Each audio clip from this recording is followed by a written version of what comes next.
러시아에 가면 특별한 묘비가 있다고 합니다. 요즘에 최근에 뜨는 인터넷 기사에 보면 아이폰으로 묘비를 만들어서 이 자기 사랑하는 딸이 25살 되었는데 딸이 일찍 떠나게 되었다고 합니다. 근데 그 딸이 평상시에 셀프 카메라를 찍는 것을 좋아해서 이 아이폰 모양으로 묘비를 만들어서 이렇게 아이폰에 보면 이렇게 자기 그 바탕화면 있잖아요. 거기에 딸의 사진을 넣고 정확히 앞 뒷면을 다 이렇게 자세하게 똑같이 만들어서 아이폰으로 묘비를 만든 것이 기사가 된 적이 있습니다.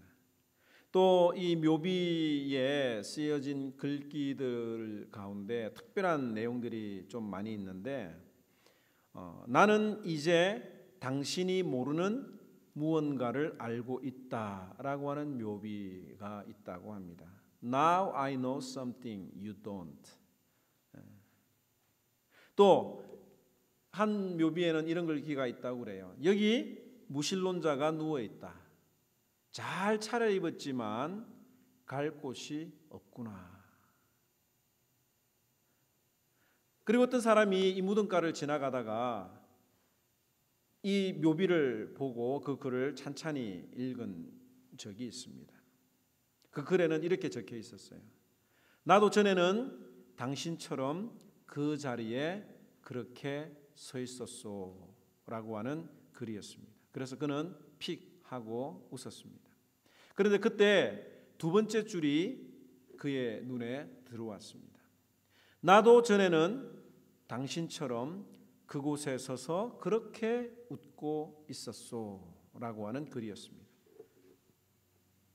그러자 이 사람은 뭔가 진지해서 세 번째 줄 마지막 그 문장을 읽었는데 이제 당신도 나처럼 죽을 준비나 하시오라고 하는 글귀가 그 묘비에 적혀 있었다고 합니다. 사랑하는 사람을 잃는다는 것은 인간에게 있어서 가장 슬픈 일입니다. 또한 이 사별이라고 하는 것은 사랑하는 사람과 헤어지는 이것은 많은 질문을 우리에게 가져다 줍니다. 과연 그들에게 어떤 일이 일어났는가? 무슨 일이 일어났을까? 나는 과연 그들을 볼 수 있을까라고 하는 생각을 분명히 하게 되죠. 바로 옆자리에 나와 함께 같은 방을 쓰던 사람이 갑자기 없어지고 나면, 사라지고 나면 과연 그 사람은 지금 어디에 있을까? 무엇을 할까에 대한 궁금증이 우리의 그 사람의 빈자리를 더 크게 만듭니다. 왜 제가 이 이야기를 하느냐면 데살로니가 교회 교인들에게도 이 문제가 제기가 되었기 때문에 그렇습니다. 그들은 분명히 예수님께서 다시 오신다라고 하는 그 성경 말씀을 사도 바울에게 듣고 믿었는데 예수님이 다시 오시기 전에 사랑하는 가족들과 사랑하는 교인들이 죽는 것을 보면서 슬픔에 잠겼어요. 예수님은 금방 오신다고 그랬는데 왜 아직 안 오실까? 만약에 예수님이 다시 오신다고 그랬는데 예수님 다시 오시기 전에 먼저 죽은 사람은 어떻게 될까에 대한 고민을 하게 된 것입니다. 그래서 오늘 이 본문에 보면 데살로니가 교회 사람들이 두 가지 질문을 던지고 있는 것을 봅니다. 하나는 뭐냐면 재림을 기다리다가 먼저 죽은 사람들은 어떻게 되는가라고 하는 질문이에요. 여러분들 사람이 죽으면 어떻게 됩니까? 사람이 죽으면 어떻게 돼요? 영혼은 하늘나라로 가고 우리의 몸은 땅으로 내려가죠. 오늘날의 많은 분들이 그렇게 생각을 하지 않아요. 사람이 죽으면 이 전기가 탁 나가버리는 것처럼 모든 것이 그냥 끝나버린다고 생각을 합니다. 그런데 성경은 우리에게 그렇게 가르치고 있지 않습니다. 사람은 육체와 영혼으로 구성이 되어 있습니다. 하나님이 먼저 흙으로 사람을 이쁘게 만드셨습니다. 그리고 그 코에다가 생기를 불어넣으셨습니다. 이게 바로 사람이에요. 살아있는 사람이에요. 그러면 죽음이라고 하는 건 뭐냐면 이 사람의 영혼과 육체가 분리되는 것, 이것이 바로 죽음입니다. 그래서 우리 장로님이 조금 전에 말씀하신 것처럼 모든 육체는 다 흙으로 돌아가고 우리의 영혼은 천국과 지옥으로 가게 되어 있습니다. 그 대표적인 말씀이 누가복음 16장에 나오는 부자와 나사로의 비유에서도 분명히 밝히고 있죠. 죽는 즉시 거지 나사로는 아브라함의 품으로 갔고 천국으로 갔고 부자는 지옥으로 갔다고 이야기를 하고 있습니다. 그리고 천국과 지옥에는 누가복음 16장 26절에 보면 이뿐 아니라 너희와 우리 사이에 큰 구덩이가 있어 여기서 너희에게 건너가고자 하되 할 수 없고 거기서 우리에게 건너올 수도 없게 하였느니라고 분명히 이야기를 하고 있습니다. 죽는 즉시 천국과 지옥으로 가는데 지옥과 천국에서 그 사람의 얼굴을 분명히 인식할 수 있고 지옥에서 천국으로 가고자 하나 건너가지 못하는 큰 구덩이가 있다고 하는 것을, 공간의 차이가 있다고 하는 것을 성경은 우리에게 분명히 이야기를 하고 있습니다. 오늘날 우리는 이 사실에 대해서 분명히 알고 있어요. 왜? 성경이 말하기 때문에 그렇습니다. 그런데 이 데살로니가 지역, 초대교회의 성도들에게는 성경이 완성되지 않았기 때문에 이런 내용을 알 수가 없는 거예요. 지금 우리는 은혜 시대를 살아가고 있습니다. 이 성경, 완성된 성경을 통해서 우리가 이 모든 지식을 다 알 수 있지만 당시의 사람들은 성경이 없었기 때문에 이 내용에 대해서 다 알지 못하고 한 가지만 알았어요. 예수님이 다시 사셨고 예수님이 다시 오신다고 했는데 그러면 이 예수님이 다시 오실 때에 먼저 죽었던 사람은 어떻게 되는가에 대해서 궁금해할 수밖에 없었던 것입니다. 그래서 사도 바울이 이 데살로니가 교회 교인들에게 편지를 써서 이렇게 설명을 하고 위로를 하는 겁니다. 13절에서 14절에 보면 형제들아 자는 자들에 관하여는 너희가 알지 못함을 우리가 원하지 아니하노니 이는 소망 없는 다른 이와 같이 슬퍼하지 않게 하려 함이라. 우리가 예수께서 죽으셨다가 다시 살아나심을 믿을진대 이와 같이 예수 안에서 자는 자들도 하나님이 그와 함께 데리고 오시리라. 여기 예수 안에서 자는 자들은 바로 이미 죽은 자들을 이야기를 하는 거예요. 여기 어떤 사람들은 예수 안에서 자는 자들이라고 하는 이 말씀 때문에, 이 표현 때문에 사람이 죽으면 영혼이 잠이 든다라고 하는 영혼 수면설을 주장하는 사람들이 있습니다. 사람이 죽으면 예수님이 재림하실 때까지 그 영혼은 무의식적인 수면 상태에 들어가게 되고 예수님이 재림하실 때에 다시 의식 상태를 회복한다고 주장을 하는 겁니다. 그도 그럴 것이 이 성경에서는 성도의 죽음을 잠으로 묘사한 구절들이 참 많습니다. 그런데 이 성경 구절은 이 성경에서 신자들의 죽음을 잔다고 표현하는 것은 뭐냐면 이 죽음이라고 하는 것은 일시적인 것뿐만 아니라 다시 깨어나는 것처럼 완전한 부활을 우리에게 보여주시기 위해서 사용된 은유적인 표현이라고 하는 점이에요. 부자와 나사로의 비유에서도 죽음 이후에 두 사람은 분명히 의식이 있었고 십자가에 달린 한 강도가 죽음의 순간에 약속을 받은 그 낙원도 주님과 함께 큰 기쁨을 누리는 상태를 말합니다. 내가 나와 함께 오늘날 낙원에 함께 있으리라고 이야기를 하고 있잖아요. 또 히브리서 기자는 뭐라고 이야기를 하고 있느냐면 구름같이 둘러싼 허다한 증인들이라고 이야기를 했습니다. 그 말은 뭐냐면 하늘에 구름같이 많은 허다한 증인들이 우리를 지켜보고 있음을 암시하고 있는 겁니다. 그래서 성도가 죽으면 성도의 영혼은 천국으로 바로 올라갑니다. 그런데 오늘 이 사도 바울이 이야기하기를 신자들의 영혼이 예수님이 재림하실 때에 함께 내려올 것이라고 말하고 있어요. 4장 16절에 보면 주께서 호령과 천사장의 소리와 하나님의 나팔 소리로 친히 하늘로부터 강림하시리니 라고 이야기를 하고 있습니다. 예수님이 사람의 몸을 입고 이 땅에 오신 것을 초림이라고 그럽니다. 예수님이 처음 베들레헴에 태어나신 것을 초림이라고 이야기를 하고 있죠. 그 예수님이 이 땅에 처음 오신 이유는 뭐냐면 우리를 구원하기 위해서 이 땅에 오셨습니다. 그리고 하나님의 진노 아래 놓여 있는 죄인을 위해서 친히 어린 양이 되시고 희생제물이 되셔서 십자가에 못 박혀서 피 흘리심으로 우리는 하나님과 화목될 수가 있었습니다. 이게 바로 초림의 목적입니다. 그 다음에 예수님이 다시 오시는 것을 재림이라고 이야기를 하는데, 승천하신 예수님이 이 땅에 오시는 이유가 뭐냐? 믿는 자와 믿지 않는 자들을 심판하시기 위해서 오시는 것이 바로 재림이라고 하는 겁니다. 그런데 예수님이 다시 오실 때 호령과 천사장의 소리와 하나님의 나팔 소리와 함께 하늘로부터 강림하신다고 했습니다.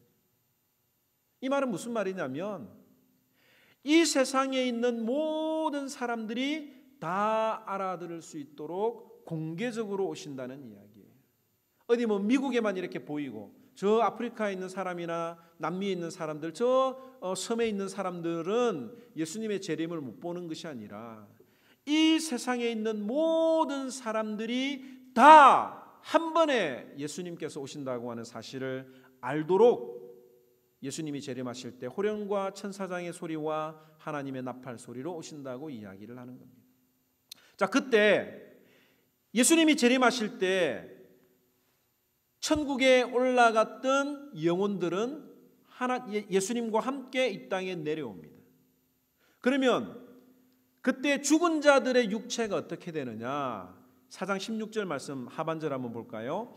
그리스도 안에서 죽은 자들이 뭐라고요? 먼저 일어나고 설명합니다.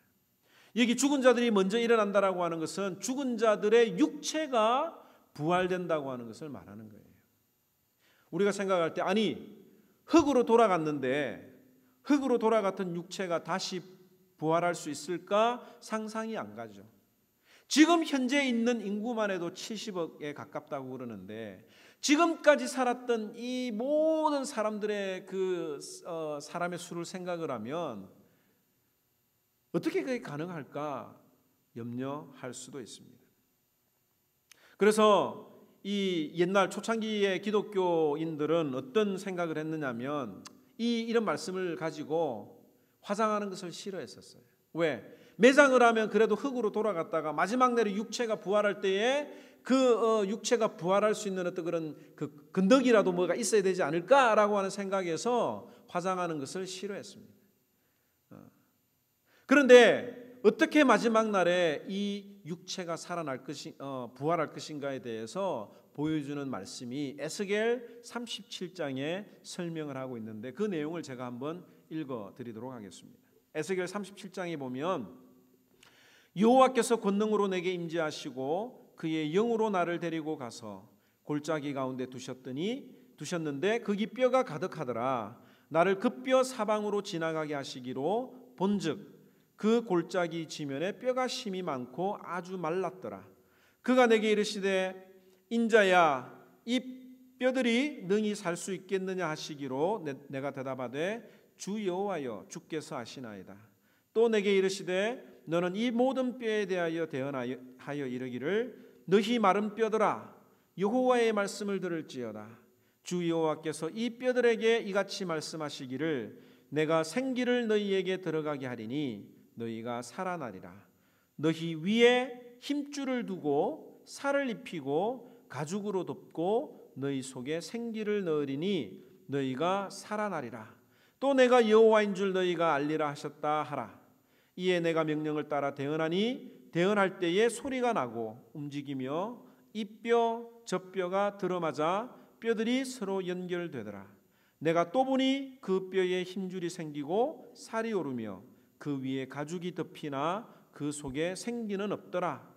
또 내게 이르시되 인자야 너는 생기를 향하여 대언하라. 생기에게 대언하여 이르기를 주 여호와께서 이같이 말씀하시기를 생기야 사방에서부터 와서 이 죽음 당한 자에게 불어서 살아나게 하라 하셨다 하라.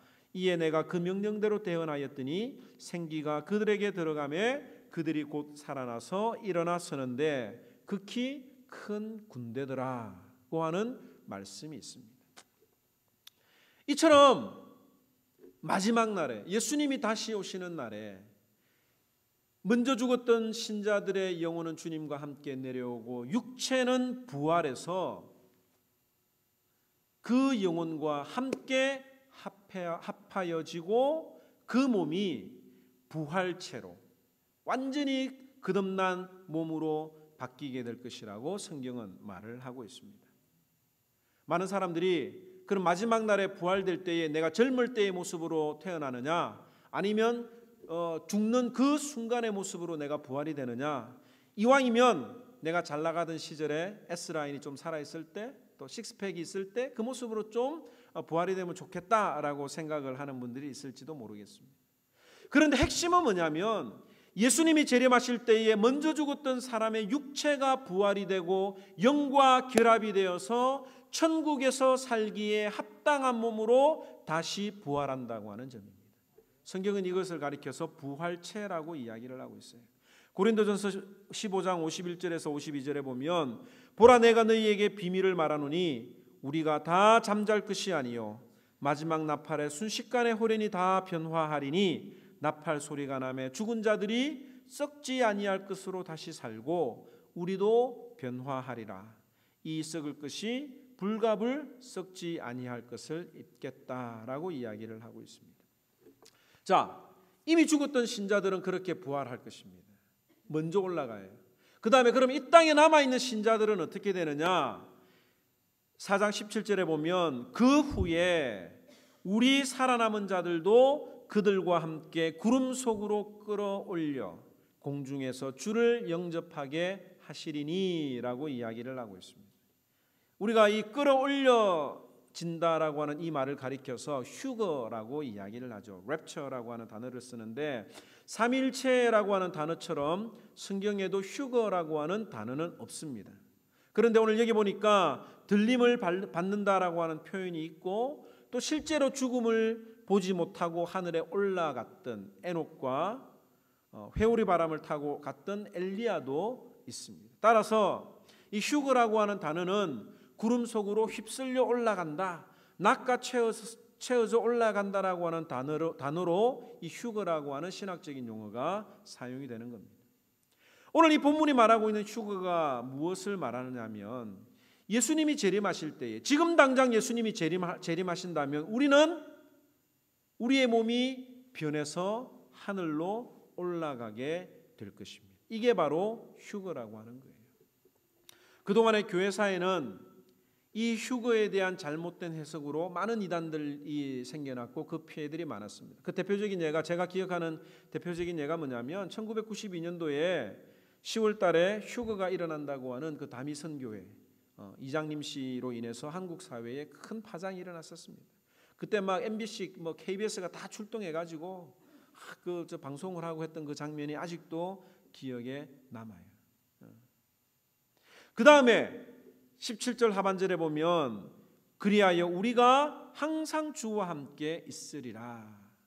주님을 영접하기 위해서 끌어올려진 후에 휴거가 되고 난 이후에 우리는 영원히 주님과 함께 있을 것이라고 사도 바울이 오늘 우리에게 설명을 해주고 있습니다.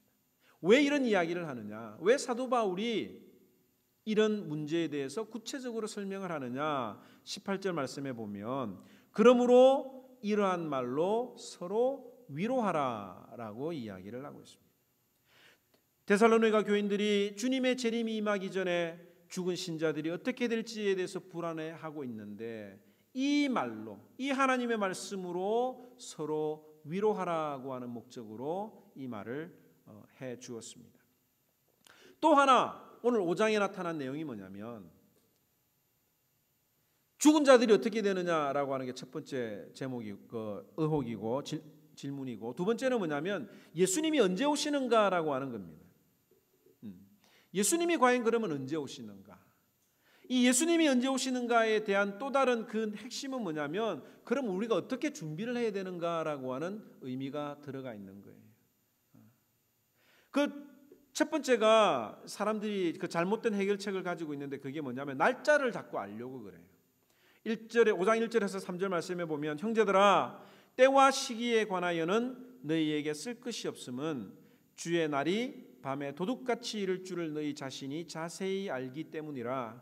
그들이 평안하다 안전하다 할 그때에 임신한 여자에게 해산의 고통이 이름과 같이 멸망이 갑자기 그들에게 이르리니 결코 피하지 못하리라. 데살로니가 교인들이 바울에게 때와 시기를 물었어요. 그럼 언제 예수님이 오십니까? 여러분들 부모가 외출할 때 혹은 사장님이 어디 외출할 때 이것 해놓고 저거 해놓으라고 그러죠. 아이들한테 공부도 해놓고 샤워도 하고 이렇게 하라고 이야기를 합니다. 그럼 애들이 항상 물어보는 게 뭐예요? 엄마 언제 오냐고 물어봐요. 엄마 몇 시에 와? 그 물어보는 이유는 뭐예요? 자기가 딱 계산해보고 놀 거 신나게 놀고 마지막 순간에 딱 벼락치기 해가지고 하겠다라고 하는 어떤 그런 심산이 있는 거예요. 머리가 좀 더 똑똑한 놈들은 엄마가 밖에 차 소리가 딱 들리면 쫓아가가지고 엄마가 샤워하라 그랬는데 샤워하긴 싫고 쫓아가가지고 머리에 물만 묻히고 막 닦아가지고 나와서 자기가 샤워했다고 그래요. 웃는 분들은 아마 그렇게 하시는 것 같아요. 했던 것 같아요. 사실 우리 중에서도 예수님이 언제 오실지, 내가 언제 죽을지에 대해서 궁금한 분들이 많습니다. 그 이유는 뭐냐면 내가 벼락치기로 신앙생활 하기를 원하기 때문에 그래요. 예수님이 언제 오실지 안다면, 내가 언제 죽을지를 안다면 한평생 내가 내 마음대로 살다가 딱 죽기 1시간 전에 하나님 믿습니다 하고 고백하면 얼마나 편할까 한번 여러분들 다 생각을 해봤을지도 모르겠습니다. 그런데 이 종말의 때를 아는 것은 잘못된 해결책이라고 바울은 말하고 있어요. 왜? 아무리 수고를 해도 그 날짜를 알 수도 없습니다. 심지어 예수님도 그 날짜를 알지 못하고 오직 하나님 아버지만 아신다고 마가복음 13장 32절에 말하고 있어요. 또 사도들에게 말하기를 때와 기한은 아버지께서 자기의 권한에 두셨으니 너희의 알 바가 아니라고 하셨습니다. 데살로니가 교인들도 이미 이걸 알고 있었어요. 왜? 때와 시기에 관해서 너희에게 쓸 것이 없다. 너희가 이미 알고 있다. 그게 맞다라고 지금 이야기를 하는 거예요. 그러면서 주님이 언제 오실지에 대한 그것을 설명하기 위해서 두 가지 비유를 사용을 하는데, 하나는 뭐냐면 주님의 날이, 주님의 재림이 도둑같이 이룰 것이다. 또 하나는 평안하다, 안전하다 하는 그때에 잉태된 여자에게 해산하는 고통이 오는 것처럼 멸망이 갑자기 이를 것이다 라고 비유로 설명을 했습니다. 이 두 비유는 갑자기 일어나는 일이기는 하지만 강도는 전혀 예상하지 못했던 반면에 진통은 어느 정도 예상할 수 있잖아요. 그렇다면 주님의 재림은 갑자기 예기치 못한 데에 올 것이며 또 피하고 싶으나 피하지 못하는 것이라고 하는 것을 우리들에게 이야기를 합니다. 그러므로 재림의 날짜를 아는 것은 아무런 도움이 안 됩니다. 그러면 마지막 때에 주님이 오시는데 우리가 가져야 될 바른 해결책이 뭐냐? 깨어있는 것이에요. 4절에서 8절 말씀을 제가 읽겠습니다. 형제들아 너희는 어두움에 있지 아니하매 그날이 도둑같이 너희에게 임하지 못하리니 너희는 다 빛의 아들이요 낮의 아들이라. 우리가 밤이나 어둠에 속하지 아니하나니 그러므로 우리는 다른 이들과 같이 자지 말고 오직 깨어 정신을 차릴지라. 자는 자들은 밤에 자고 취하는 자들은 밤에 취하되 우리는 낮에 속하였으니 정신을 차리고 믿음과 사랑의 호심경을 붙이고 구원의 소망의 투구를 쓰자라고 이야기를 합니다. 사도 바울이 설명하기를 불신자의 경우에는 주님의 재림이 밤에 도둑같이 임할 것이라고 경고한 반면에 이 신자들에게는 주님의 재림이 도둑같이 임하지 못할 것이라고 이야기를 하고 있어요. 왜 그렇습니까? 신자는 빛의 아들이요 낮의 아들이며 밤과 어둠에 속하지 않았기 때문이라고 설명을 합니다. 그러므로 이 종말에 대한 신자의 바른 자세는 뭐냐면 깨어있는 거예요. 그럼 깨어있는다라고 하는 게 뭐냐? 깨어있는다는 게 뭐냐? 정신을 차리고 깨어있는다는 말이 뭐냐라고 하는 것을 오늘 설명을 하기 원하는데, 지금 내가 어디에 있는지를 제대로 파악하는 게 깨어있는 거예요. 지금 내 소속은 어딘가? 나는 지금 밤의 아들인가 어둠의 아들인가? 밤에 거하고 있는가 낮에 거하고 있는지를 분명히 알고 있는 것, 하나님의 자녀답게 빛의 자녀답게 살아가고 있는가, 아니면 세상과 어울려서 어둠에 거하고 있는가, 내 소속을, 내 마음이 어디에 가 있는지를 분명히 아는 것, 이것이 바로 깨어 있는 겁니다. 여러분들이 세상 사람들과 어울려서 도무지 신자인 것이 구별이 되지 않는다면, 여러분들의 삶에서 빛과 소금의 모습이 전혀 보이지 않는다면 여러분들은 어둠에 거하는 것입니다. 그리고 주의 재림은 도둑처럼 찾아오게 될 거예요. 그러나 내가 늘 하나님의 자녀인 것을 깨닫고 살아가는 사람은 그 종말이 도둑같이 임하지 못할 것이라고 말을 하는 겁니다. 둘째로, 깨어있다라고 하는 말이 뭐냐? 내가 지금 영적인 무장을 하고 있느냐, 하고 있지 않느냐라고 하는 것을 돌아보는 거예요. 여기 보니까 정신을 차리고 믿음과 사랑의 호심경을 붙이고 구원의 소망의 투구를 썼는지 확인해 보라고 하는 겁니다. 여기 호심경이라고 하는 말은 뭐냐면 쉬운 말로 표현하면 방탄조끼라고 생각을 해도 돼요. 아무리 사탄이 우리를 공격을 해도 주님을 향한 믿음과 사랑의 방탄조끼를 우리가 입고 있으면 우리가 치명타를 입지는 않습니다. 약간 이 방탄조끼를 입어도 총을 맞으면 쓰러질 수는 있지만 생명의 지장은 받지 않는 거예요. 그런데 왜 우리가 사탄의 공격에 넘어가서 괴로워하는 이유가 무엇입니까?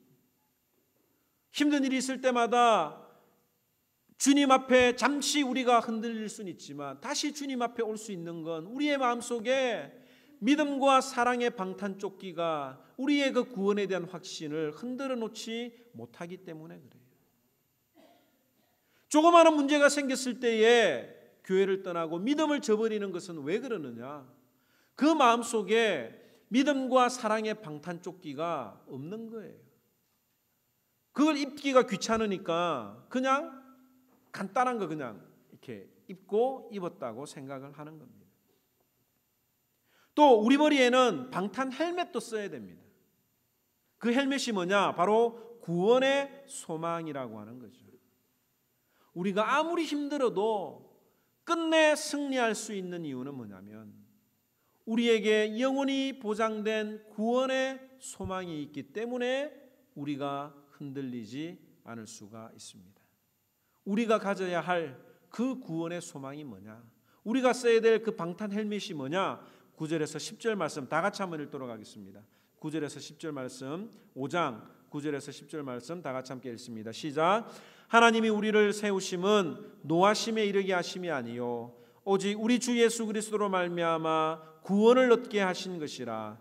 예수께서 우리를 위하여 죽으사 우리로 하여금 깨든지 자든지 자기와 함께 살게 하려 하셨느니라.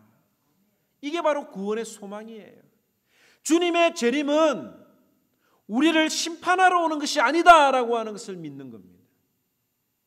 예수 그리스도를 믿는 믿음으로 말미암아 구원, 영원한 생명을 주시기 위해서 예수님이 오시는 것이다라고 하는 그것을 바라보는 그것이 구원의 투구입니다. 그런데 여기 보니까 우리로 하여금 깨든지 자든지라고 하는 표현이 있어요. 신자들도 영적으로 잘 때가 있습니다. 내 신앙이 영적으로 잠들어 침체될 때도 있어요. 기도를 해도 기도가 막히고 주님보다도 세상을 더 사랑할 때도 있습니다. 주님이 나를 떠난 것 같고 또 주님이 느껴지지 않을 때도 있어요. 이게 바로 영적으로 잠을 자고 있는 상황이죠. 그런 때에라도 우리에게 이런 소망만큼은 있어야 된다고 하는 거예요. 주님이 나를 위해서 죽으신 것은 나를 구원하시기 위한 것이다. 내가 영적으로 잠을 잘지언정 지금도 주님은 나와 함께하고 계신다라고 하는 그 믿음이 나에게 소망이, 구원의 소망이 되는 것입니다. 교회가 어려움이 생길 때마다 목사는 내가 기도하지 않아서 이런 일이 일어나는 것이라고 기본적으로 생각을 다 합니다. 성도들에게 일어나는 가정의 문제나 자녀 문제나 혹은 사업이나 심지어 여러분들이 뭐 잘못 먹고 뭐 이렇게 해가지고 건강 문제를 알아도 그 마음 한편에는 내가 내 양떼를 잘 돌아보지 못해서 그렇다고 생각을 하고 또 회개를 합니다. 마치 부모님들이 아이들이 뭔가 잘못되면 내가 뭘 잘못해서 그런가? 내가 뭐 잘못 먹여서 그런가? 이런 어떤 생각들을 하잖아요. 제 개인적으로 문제가 생기거나 특별히 뭐 저 때문에 상처를 받은 분들이 있게 되면 더욱더 저는 제 자신을 돌아볼 수밖에 없습니다. 제가 목회를 하면서 육체적으로 피곤하거나 개인의 문제나 혹은 가정의 문제로 목사 그만두고 싶다 이렇게 생각해 본 적은 한 번도 없습니다. 그런데 제가 전에도 말씀드렸지만 저의 연약함 때문에 성도들이 어려움을 당하거나 제가 부족해서 성장하지 못한다고 생각될 때는 참으로 죄송하고 마음이 괴롭습니다. 그럴 때 제 마음속에 이 양떼들을 위해서라도 당장 목회를 그만두는 것이 옳지 않는가라고 하는 고민을 할 때가 많이 있어요. 그리고 주님이 좀 빨리 불러주시면 좋겠다는 생각을 솔직하게 자주 합니다. 더 이상 나의 연약함 때문에 주님의 영광을 가리는 일이 없이 천국에서 그냥 주님과 함께 지내는 것이 더 좋다는 생각을 하지요. 그런데 이상하게도 죽음을 생각하면, 천국을 생각을 하면 눈물이 참 많이 납니다. 주님이 정말 빨리 오셨으면 좋겠다라고 하는 생각을 하고 이 찬양을 불러봅니다. 낮에나 밤에나 눈물 머금고 내 주님 오시기만 고대합니다. 가실 때 다시 오마 하신 예수님,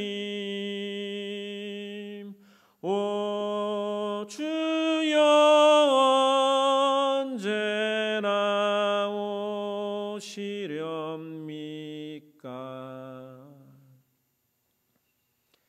신기한 건 죽음을 생각하고 천국을 생각을 하면 힘이 나는 거예요. 세상 사람들도 현실 도피로 자신의 죽음에 대해서 생각을 합니다. 그런데 신자들은 달라요. 이 찬양을 부르고 주님 오실 날을 생각하면 오히려 더 힘이 나고, 천국에 대한 주님 오실 날을 다시 생각하면 오히려 더 이 땅에서 살아갈 힘과 용기를 얻게 됩니다. 하나님이 나를 세우심은 노하심에 이르게 하심이 아니요 오직 우리 주 예수 그리스도로 말미암아 구원을 얻게 하신 것이라. 예수께서 나를 위하여 죽으사 나로 하여금 깨든지 자든지 자기와 함께 살게 하려 하셨느니라. 오늘 이 말씀을 통해서 제가 여러분들에게 던지고 싶은 질문이 있습니다. 여러분들은 하루에 몇 번이나 천국에 대해서 생각을 해보십니까? 1년에 천국에 대해서, 내가 주님과 함께 동행하고 영원한 천국에서 주님과 함께 살아가는 그 모습에 대해서 여러분들이 몇 번이나 생각을 해보십니까? 이게 바로 근신하고 깨어있는 자세예요. 내가 오늘 죽어도 천국에 갈 수 있는가? 나는 지금 주님 만날 준비가 되어 있는가? 여러분들이 1시간 앞에 일을 여러분들이 어떻게 장담할 수가 있겠습니까? 또 하나는 주님이 오실 것을 생각할 때에 정말 그것이 여러분들에게 위로가 되십니까? 아니면 재림이 두렵습니까? 오늘 이 말씀을 통해서 이 데살로니가 교회 성도들의 마음을 한번 생각해 보시기 바랍니다. 그들을 핍박하는 많은 환난과 어려움 가운데서도 믿음을 지켰습니다. 많은 우상 숭배하는 그 문화적인 배경 앞에서 목숨을 걸고 우상을 숭배하지 아니하고 믿음을 지키던 그 사람들에게 이 예수님이 다시 온다는 이 소식은 너무나도 그들에게 담비와 같은 소식이었습니다. 근데 주변에 사랑하는 사람들이 먼저 죽는 것을 보고 당연히 의문을 가질 수밖에 없었던 것이죠. 여러분들에게 이 천국은 어떤 의미가 있고 이 천국이 여러분들에게 얼마나 큰 위로가 되는지 오늘 이 말씀을 통해서 여러분들이 한번 생각해 보시기를 바랍니다. 어떤 분들이 천국에 대해서 소망할 수 있는가? 주님 나라를 위해서 열심히 애를 쓰고 주님 나라를 위해서 충성하고 봉사하고 섬기는 가운데 힘들고 어려운 일이 있을 때마다 주님 어서 오시옵소서라고 하는 그 고백을 하기를 바랍니다. 주님 오셔서 너무너무 기뻐요 라고 하는 그 말을 할지, 아니면 주님 왜 벌써 오셨습니까? 라고 불평할지 우리가 이 찬양을 부르면서 한번 기도해 보시고, 신자임에도 불구하고 하나님을 믿음에도 불구하고 이 천국에 대해서 한 번도 생각하지 못한 분들은 이 시간 회개하고 깨어서 정신을 차리는 그런 은혜가 있기를 바랍니다. 우리의 마음속에 주님, 내가 잘 때라도 깰 때라도 주님이 나를 불러주신 것은 주님의 일을 하기 원하고 주님의 사랑으로 주님 하나님 나라를 이 땅에서 이루고 오라고 하는 하나님의 음성으로 알고 이 찬양 부르면서 함께 위로받는 또 기도하는 그런 시간이 되었으면 좋겠습니다. 함께 고백합시다.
이 땅이 여러분들에게 천국처럼 느껴지십니까? 그보다도 더 영원한 천국을 소망하면서 우리 시간 함께 하나님, 내가 천국을 소망하며 자주자주 생각하고 살아가게 하여 주시옵소서. 함께 기도하도록 하겠습니다. 참 좋으신 하나님,